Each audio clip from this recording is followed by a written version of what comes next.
I'm thrilled now to introduce our 2023 College of Veterinary Medicine Alumni Fellow recipient for Award for the year. His name is Dr. J. Merriam, and he is a grad of what year? 1969. 1969 from here at K-State's College of Veterinary Medicine. And we're going to talk through your career up to this point today, if that's all right with you, Dr. Merriam? Yes, indeed. Call me Jay. Wonderful. Well, that I will do. So, Jay, you have had an incredible career up to this point in your life. It's highly been focused on philanthropic work, and, you know, it's evident your passion for teaching and a lot of the things we'll talk through today as well. But tell us a bit about your career up to this point. Well, the career up until this point has, you're right, been focused on two things. One, making a living and having fun in veterinary medicine. And the second, two-thirds of the career has been focused on philanthropy of working horses, donkeys, and mules throughout the world and focusing our attentions on them. Absolutely. And, you know, it's clear in all that you've achieved in your career that you have a real passion for equines. So is that really what started your interest in veterinary medicine? I had a little horse named Dusty down in Bonner Springs, Kansas, that started the whole ride. And yes, I've always loved horses since I was a kid and continued to specialize in horses from the moment I graduated. K-State, what was the motivation there? It sounds like you were from Kansas. I'm from Kansas. There was really no other place that I could or wanted to go than K-State. I was familiar with the school.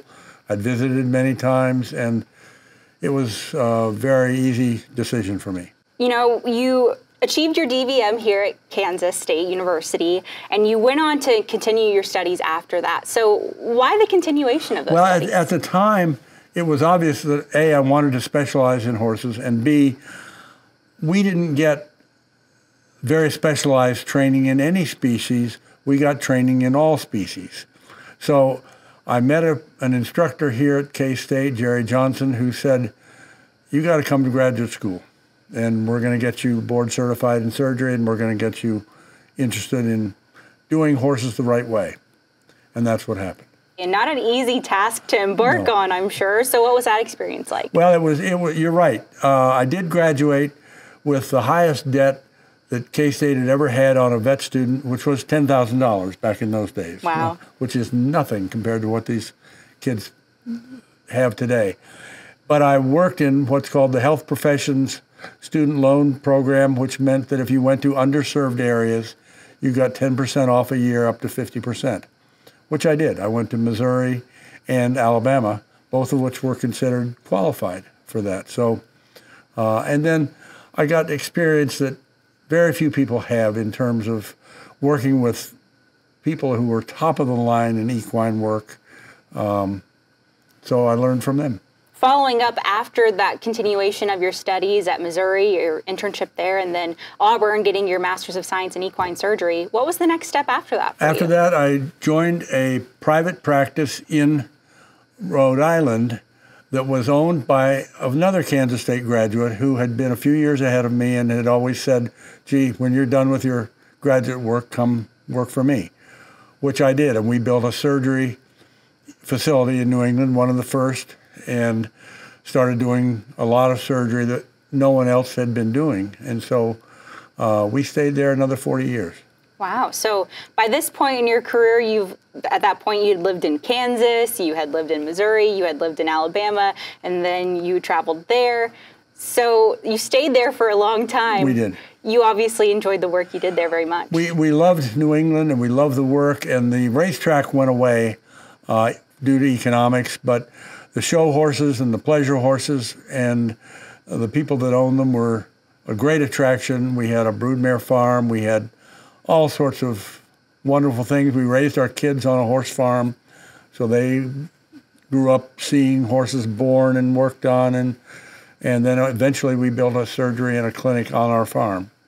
So it was one big package, if you will. And I briefly mentioned earlier your work advocating for equine in various capacities, and whether that's serving on boards or starting your own organizations. Tell us a bit about that work.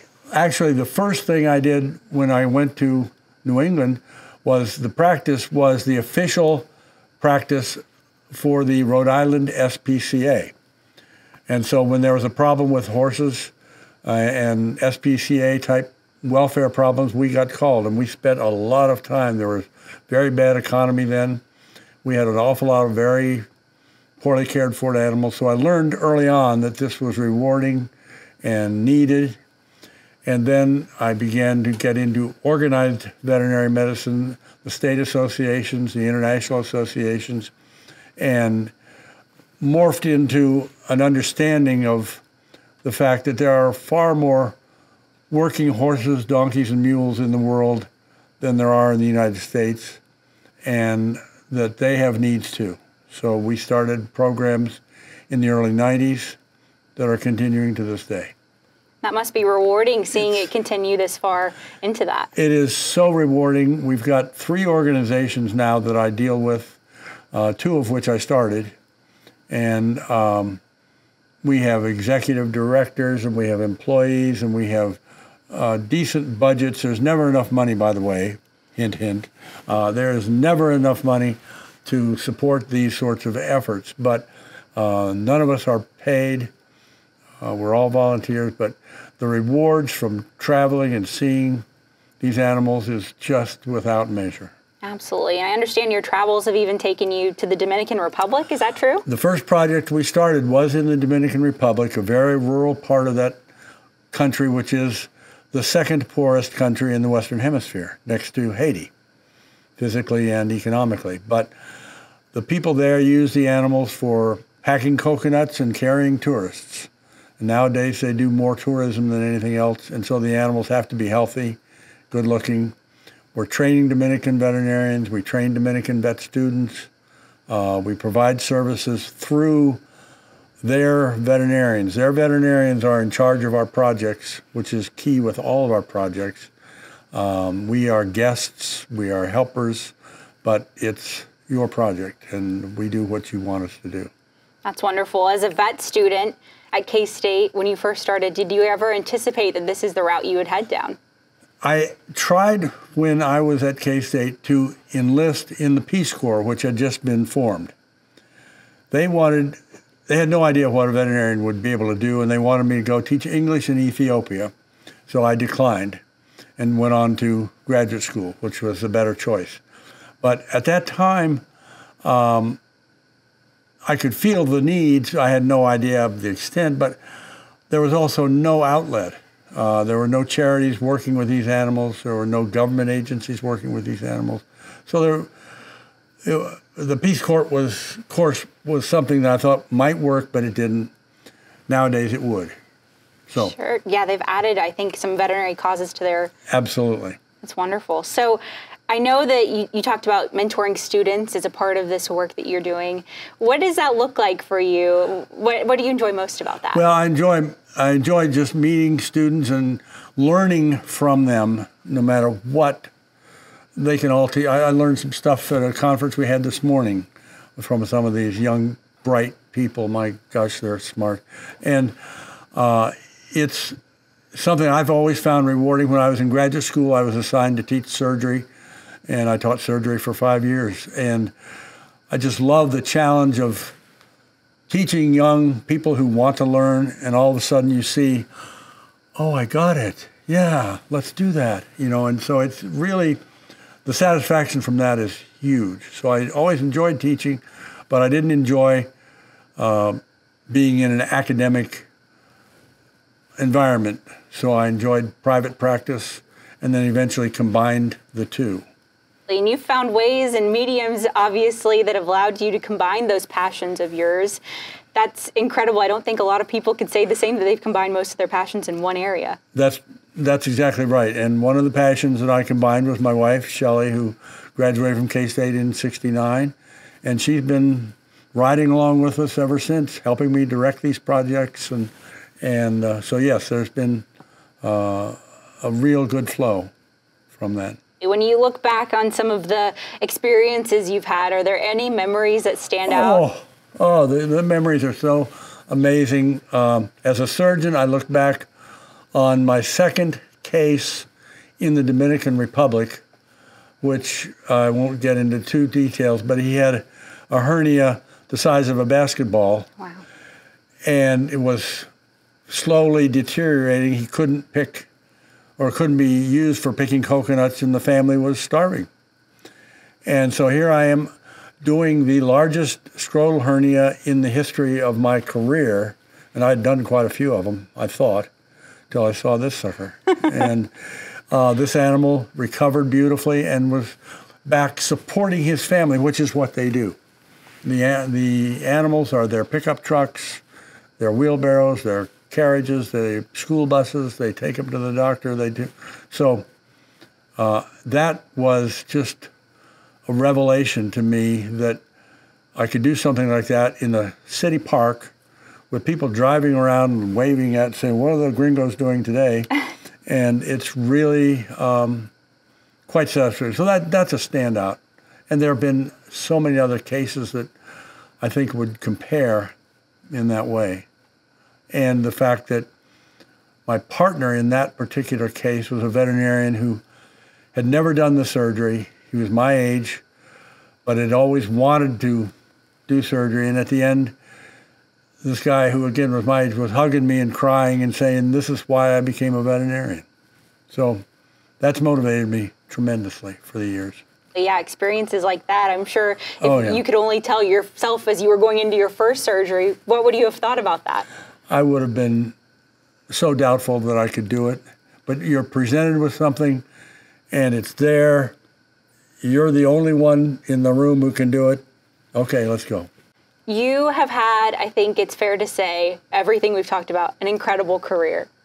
You have accomplished so much in your time. What is your proudest accomplishment? Well, my proudest accomplishment, other than, again, marrying my wife, is being very good at hiring people smarter than me and mentoring them so that they believe they're smarter than me, and then they take things over. And so it really has been a hallmark of how I work. I try to pick out people that are going to do things better. I had a business partner, a woman, for 25 years as a veterinarian in the practice, who I taught her to do her first surgery, and after about a year, she's teaching me, and I thought I was a pretty good surgeon. So it's, I think that's the key to success.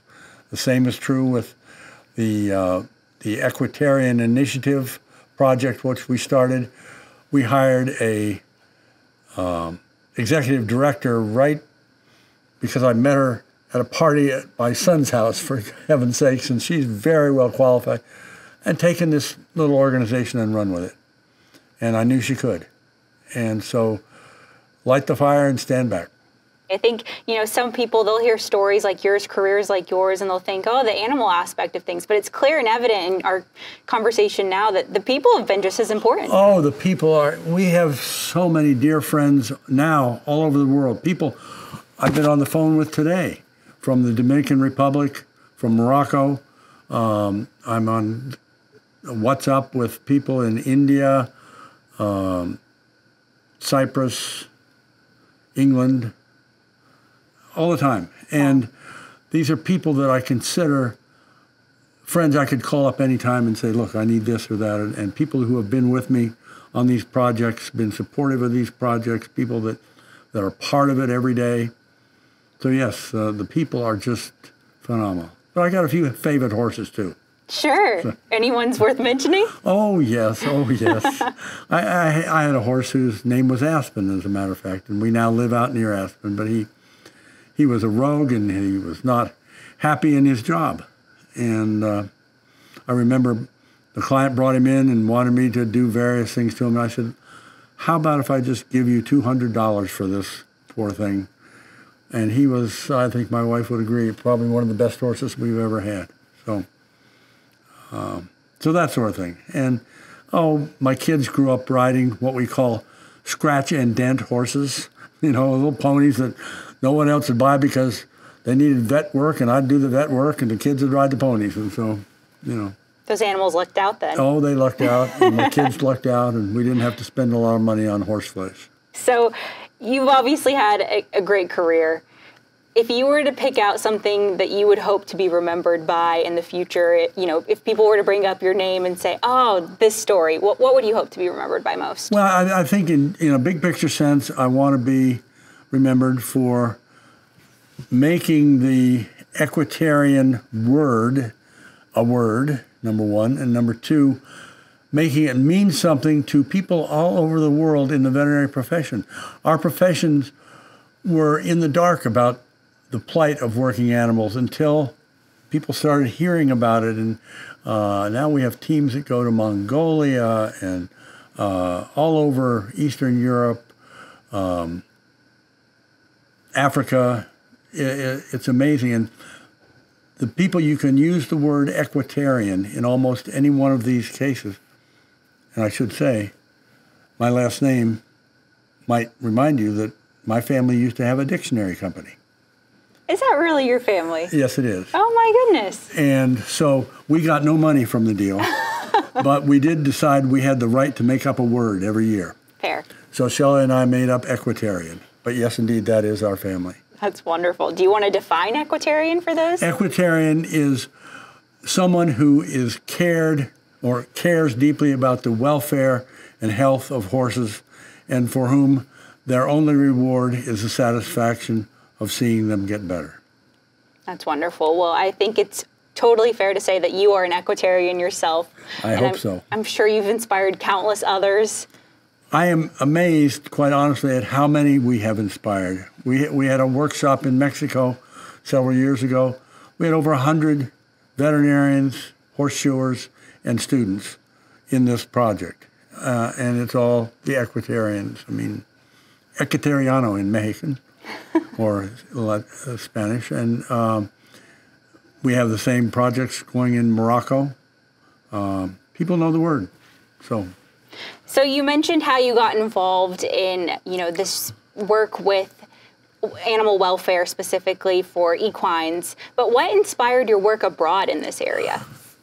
The AAEP, the American Association of Equine Practitioners, asked me, I'd been on their board and been in various committees, to start an equine welfare committee for this international organization, because they had never had one. Because all of their work had been focused on show horses and race horses. And so welfare, to me, meant horses that are doing poorly because they're in a poor situation. And it didn't take long for me to figure out that most of those horses were not in the United States. And it didn't take long to figure out that they weren't poor because they were neglected or mistreated. They were doing poorly because the people had no idea of medicine, proper nutrition, proper training, proper care, and that this was something we, American veterinarians in this case, could have a direct positive influence on. There's 110 million of these working equids, so-called horses, donkeys, and mules, in the third world. And you read through some of the government statistics, 85% of the traction power in Africa is still provided by four-legged animals. That's huge. So that the pool of these animals, and you go to any one of these countries and you drive by and you see these animals standing on the side of the road, getting ready for whatever job, picking bananas or carrying fish or carrying tourists, and they're skin and bones. And you say, I can do something about that.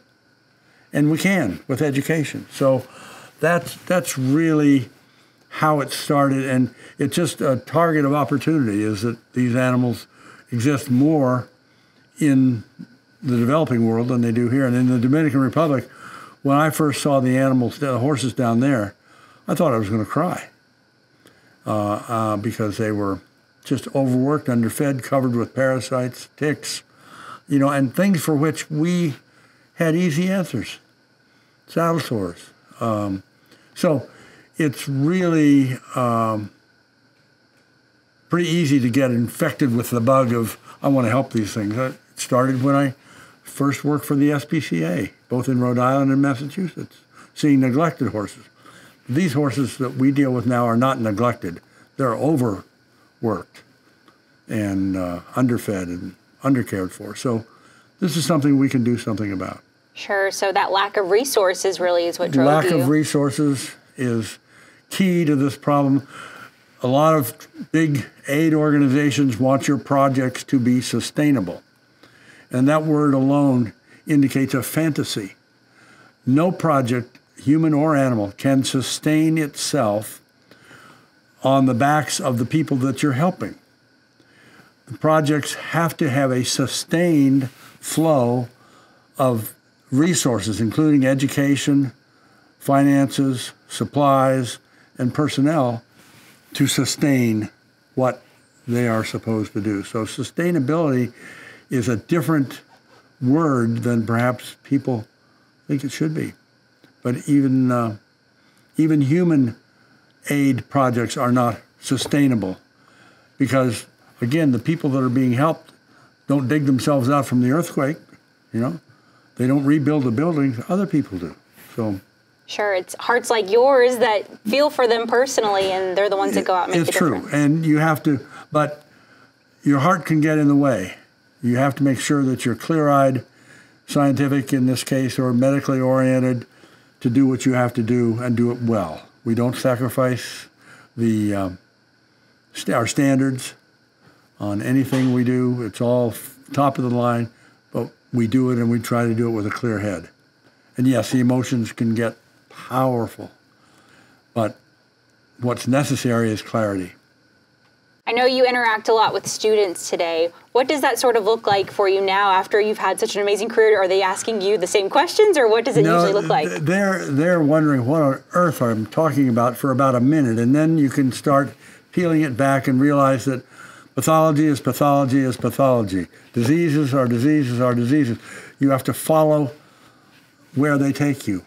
And the students need to learn, and one of them expressed it very well today. He said, I can read it all in the book, but I don't know how to express it clinically.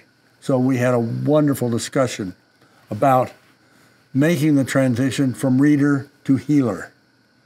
And that is a big transition. We are all healers, either now or ultimately. And we can get there if we read, if we follow the scientific process. You will become a healer. It's not magic. And so healing, the healing touch that veterinarians have, I think, is superior to almost any other profession because our animals, our patients can't talk to us. We have to feel them literally with our hands and our fingers and our eyes, or stethoscopes, and find out what's wrong. And you can. Would you say that's one of the greatest challenges you echo to your students that you talk to today? Absolutely. We say, gee, we're going to take you to a place to look at sick animals. No laboratories, no equipment, no electricity, no running water, no problem. So rising to the challenge no matter what. Right. Well, it's clear that that's been a theme throughout your work and some of the stories you've shared today. Good.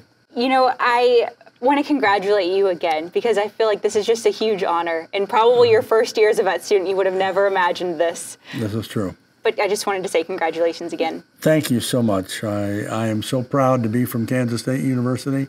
We both are, and we just love and revere this place, and we're happy to see the tradition continue. Well, I think it's fair to say K-State is very proud to have you as an alumni as well. And obviously that is, again, why they named you the 2023 College of Veterinary Medicine Alumni Fellow. So congratulations again. Thank you very much. Absolutely. Once again, everyone, that was Dr. J. Merriam. He is the 2023 College of Veterinary Medicine Alumni Fellow named for this year.